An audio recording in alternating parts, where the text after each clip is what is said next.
Big बार candle, big बार में बड़ी candle होती है जिसका कलर रेड हो सकता है, ग्रीन हो सकता है। अपर साइड में या लोअर साइड में छोटी विक हो सकती है जो कि एक न के बराबर होनी चाहिए, वो होती है बिग बार कैंडल। इसमें ग्रीन कैंडल अगर बनती है तो वो होती है बुलिश बिग बार, रेड कैंडल बियरिश बिग बार होती है। बुलिश बिग बार डाउनफॉल के बाद में किसी सपोर्ट या फिर डिमांड जोन पर बने, एक्टिव हो, तब उस पर ट्रेड लिया जाता है। बियरिश बिग बार जब मार्केट अपसाइड मूव हो उसके बाद बने, एक्टिव हो, तब उस पर ट्रेड लिया जाता है। बुलिश कैंडल और बियरिश कैंडल इस जगह पर बननी चाहिए।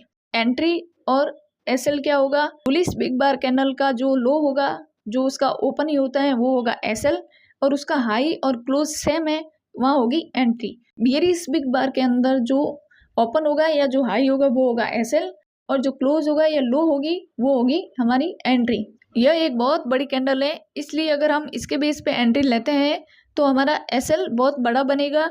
एसएल बहुत बड़ा बनेगा तो हम वहाँ एंट्री नहीं लेते हैं। तो इसमें एसएल और एंट्री दो तरीके से, दो कंसेप्ट से की जा सकती है। जैसे कि फर्स्ट एग्जांपल में मार्केट ने एक बिग बार कैंडल के साथ रेजिस्टेंस को ब्रेक किया। ब्रेक करने के बाद जो एसएल अगर हम लो पर रखते हैं, एंट्री हाई पर लेते हैं तो हमारा एसएल बड़ा हो जाता है। इसलिए हमें ब्रेक होने के बाद में एक छोटे करेक्शन के बाद एंट्री लेनी चाहिए, क्योंकि वहाँ हमारा एसएल और एंट्री जो होगी उसके बीच का डिफरेंस कम होगा तो हमारा एसएल छोटा होगा। अगर हाई ब्रेक होने के बाद लेते हैं तो हमारा एसएल बहुत बड़ा हो जाएगा। इसी तरीके से डाउन ट्रेंड के अंदर अगर बिग बार कैंडल सपोर्ट को ब्रेक करके डाउन साइड में आती है तो हम छोटे पुल बैक के बाद में एंट्री लेंगे। सेकंड कंसेप्ट यह है कि अगर मार्केट बिग बार कैंडल के साथ रेजिस्टेंस को ब्रेक करता है और तुरंत हाई ब्रेक करने के बाद हम अगर एंट्री लेते हैं तो इस बिग बार का जो 50% होगा वहाँ होगा हमारा एसएल। और बियरिश बिग बार किसी सपोर्ट को ब्रेक करके डाउन साइड में आती है और लो ब्रेक होने के बाद अगर एंट्री की जाती है तो उसका 50% पर होगा एसएल। जो बिग बार है उसके 50% पर एसएल होगा, ताकि हमारी एसएल छोटा बने और हमें रिस्क रिवॉर्ड हमारा मेंटेन रहे। एग्जाम्पल के लिए मार्केट ने यहाँ पे रेजिस्टेंस को एक बिग बार के साथ ब्रेक किया, इसका हम लो रखेंगे एसएल,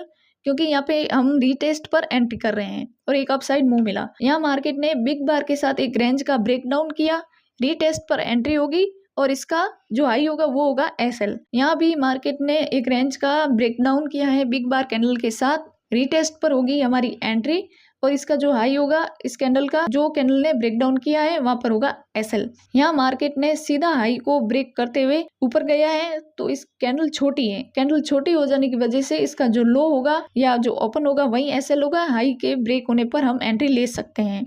इस एग्जाम्पल में अगर ट्रेड लिया जाए तो हमारा एसएल हिट होगा, तो 10 में से 7 ट्रेड सही जा सकते हैं, बट 3 में एसएल हिट हो सकता है। 100% कोई भी स्ट्रेटेजी काम नहीं करती है। यहाँ बिग बार के साथ ब्रेकआउट हुआ है, इसलिए बहुत बड़ी कैंडल बनी है, तो हमें या तो 50% पे एसएल रखना होगा। अगर 50% पे एसएल नहीं रख रहे हैं तो हमें रीटेस्ट का वेट करना चाहिए और उसके बाद एंट्री लेनी चाहिए। यहाँ पैटर्न का ब्रेकआउट हुआ, ब्रेकआउट के बाद में रीटेस्ट हुआ, वहां पे हुई एंट्री और लो पर हुआ एसएल और एक अपसाइड मूव मिला। यहाँ ट्राइंगल पैटर्न का ब्रेकआउट हुआ है बिग बार के साथ, तो यहाँ लो जो होगा बिग बार का वो होगा एसएल और रीटेस्ट पर एंट्री होगी और एक अपसाइड मूव मिला।